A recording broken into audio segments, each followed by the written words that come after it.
There's a bunch of people out there that have these lives that are deeply unsatisfying because I think somehow or another through momentum and just through just things falling into place the way they are and people trying to fit their lives around the way these pieces have fallen into place, there are so many people that are working all day long doing something that is deeply unsatisfying and almost painful to them. Yes. If you make furniture for a living and you feel a great satisfaction out of that and you sell that furniture, look, man, making furniture feels good. If you can do that, you could cut those corners perfectly and sand everything down nice and stain it, and then it's done and you get this satisfaction and you sell it to someone and that pays your bills. That is infinitely more satisfying than being stuck in some fucking cubicle working for someone that you don't want to work for, having to have these stupid fucking office meetings, talking to people in human resources, sitting down with your supervisor where they evaluate your job performance and you're not really, you really need to be enthusiastic about this company. This company is your future. This kind of you're like, fuck, kill me now. There's a lot of people out there that would way rather do something else, and I hope they understand that they can. Everybody's got these stupid barriers they put in their own head. You got to resist those goddamn things because they don't do you any good, and they certainly define the potential for your future in a negative way that's not self-serving and it's not even real. You put this artificial ceiling on the potential for what you're doing. If you hit a wall, okay, that just means you need to regroup and rethink. It doesn't mean that wall's there, especially when it comes to something like social media or like a podcast, something where you like it less, fix that. Figure out a way to do it. You can do that. And this idea that there's no way to get past the starting block today is just ludicrous. It's crazy. And it's just this poor thinking. And people that are trapped in bad situations, one of the problems is you feel like this is your future. You feel like you're fucked and you can't get out of that. There's no hope. There's no light at the end of the tunnel. There's no rainbow. And if you feel like that, that alone can be incredibly defining and limiting. But if you look at yourself objectively and say, okay, I kind of am fucked here. I'm in credit card debt. I'm working in a shitty job. I don't like what I'm doing, but I have some ideas. I need to feed those fucking ideas. I need to feed them and water them, and I need to set aside a certain amount of time every day to just try to make those things happen. You can do that. I always fix the things on the surface. If I couldn't read and write, I learned to read and write. I would always fix these things on the surface level. And so whenever something hard would raise its ugly head, I didn't have any kind of tools to handle it. I'm like, man, I thought I fixed this already, man. But no, I didn't go deep into the dungeon of my soul to say, okay, what is making you a quitter? What is making you a weak man? What is making you afraid?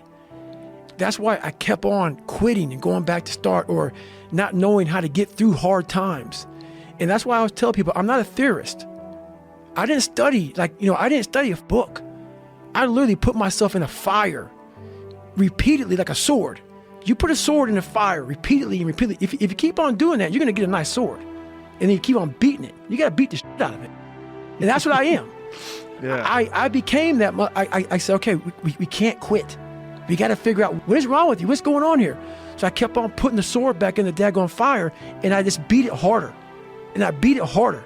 Before I knew it, I started realizing, all right, man, the brain is starting to get hard.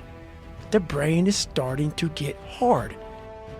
I'm waking up and I'm giving myself all this armor. So when I come out in the world, now look at that phone, I'm ready. I'm not waking up late. I'm not rushing around. I'm not disorganized because I know I'm gonna get hit in the mouth. There's an art to getting hit in the mouth. And that is why these things are important. You have to wake up and you have to give yourself belief. You have to give yourself confidence. So it starts with that run. Anywhere from about 1:30 to 2 hours, I run every day. So you're fasted on the morning? Yes. Up, straight out? Straight out. 90 minutes to 2 hours of running, back, yep. Eat, and I'm in the gym. So, and then after that, to whatever's on the plan for the day. That's how that works every day. That's your day. There is no room for anything else. Yeah, there is a lot of room. So there's 24 hours, and I use it all pretty well. That's why I got a cap success, because I can't put that in, and that's my growth factor. So that's my human growth factor. And some of these motivational people out here, it's the funniest thing in the world to me. They'll go and say, when you wake up in the morning, pound your chest, look at yourself in the mirror and do all this fucking bullshit. I hope it works. What works for me is that everyday resume. The things I know I've accomplished, the things I know I've done, real hard work, the real calluses on my mind, the real calluses on my hands. That's it. You don't need to pound your chest in the mirror anymore if you have that. But we're so stuck in this comfort zone, and the comfort zone is a beautiful place, but nothing ever grows there. We're so stuck where it's convenient. We're so stuck in this ritual where it feels good, and so when God tries to shake us up a little bit, the problem always happens before the miracle. Don't ever quit. Fight on. Fight through the storm. Fight through the pain and come out the other side stronger and tougher and better. A fighter. A survivor. A winner.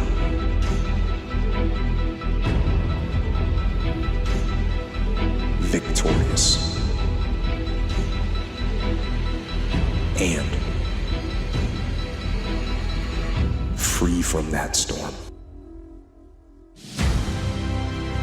And so I love the process. I love it. I love working for what I want. I love the sacrifice. I love the dedication. I love the commitment. I love that. Everybody wants the prize. Nobody wants the process. Everybody wants to be a diamond. Nobody's willing to get cut. Everybody wants to go to heaven. Nobody wants to die. It's my duty to give my all.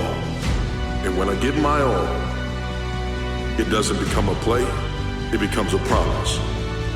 Somebody's got to face you with that mentality and put me in the game.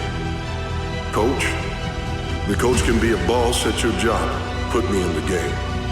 I'm here to bring something to win. It's not about myself, it's about what's in me, demanding to be more. And whatever the gap is between me being good and me being great, I'm trying to close it. You've got to have a mindset that is bigger than just you. Put me in the game, Coach.